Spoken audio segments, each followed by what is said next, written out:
ৰাতিপুৱা আমি বাৰু ভেলাঘৰ পুৰা দিয়া চাব যাই আছোঁ। এয়া মোৰ লগত আছে কৰণ আৰু মই। চাইডাৰ ভিডিঅ'টো লাষ্ট টাইম লৈকে বহুত মজা হ'ব। বলক বলক।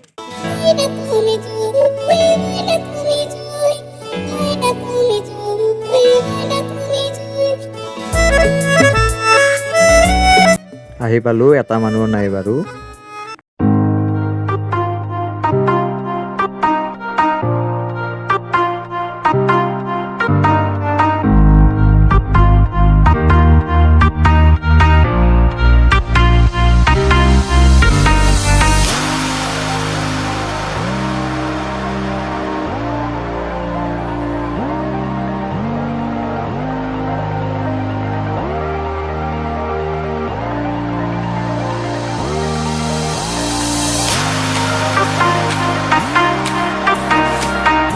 এইবাৰ মানুহ চাওকহে কিমান মানুহ হৈছে। ৰাতিপুৱা এটাও মানুহ নাছিল, এইবাৰ চাওক মানুহ।